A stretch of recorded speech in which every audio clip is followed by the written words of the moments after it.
Houston, Texas, July 20th, 1969. At NASA Mission Control Center, the massive IBM System 360 Model 75 computer, which boasts processing power of 16.6 million instructions per second and up to 8 megabytes of main memory, is employed to accomplish the greatest feat in human history, putting a man on the moon. People across the world marveled at this technological achievement.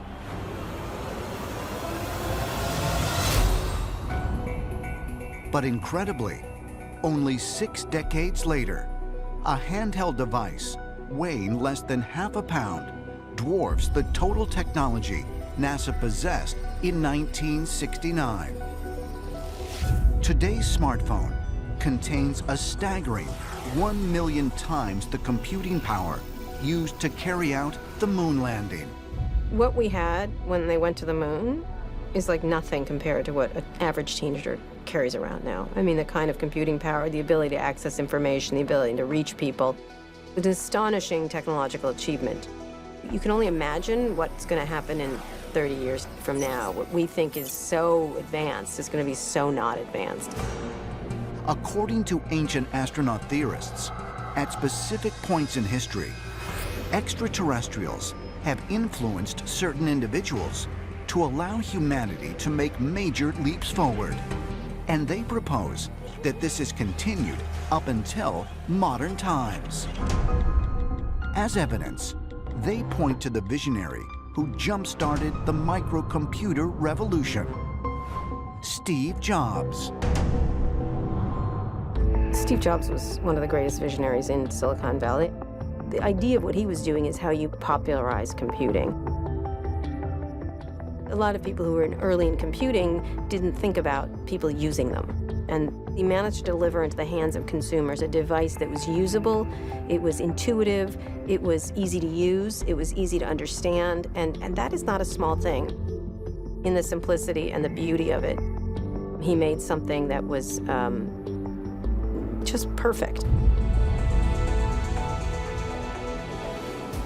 Steve Jobs and his team of engineers at Apple harnessed technology that connected society digitally and put all the world's knowledge, literally, at mankind's fingertips. But the seeds of this technological revolution were planted in 1973, when the 19-year-old college student dropped out of school. Jobs was attending Reed College in Portland, Oregon, when he, along with one of Apple's first employees, Daniel Kotke, made a decision that would change not only the course of their lives, but ultimately the course of humanity. Fueled by his desire to find spiritual enlightenment, Steve Jobs traveled to India, with Daniel following a few months later. Together, they discovered a Hindu guru known as Haidakan Baba. He was discovered at about the age of 18 doing yoga in a cave. But there are legends going back that the same figure had appeared all the way back into the 1800s. Haidakan Baba claimed that he had no mother or father. But who was this character who had no known history before the age of 18 and was said to have manifested out of thin air? He professed that he was an immortal being. Steve Jobs did spend some time with him. Haidakan Baba actually gave him an initiation by giving him a spiritual name. This is a traditional kind of initiation. So they were formally initiated by this guru. Babaji had said that he was a celestial being who would come to Earth to help enlighten our planet and to advance us forward.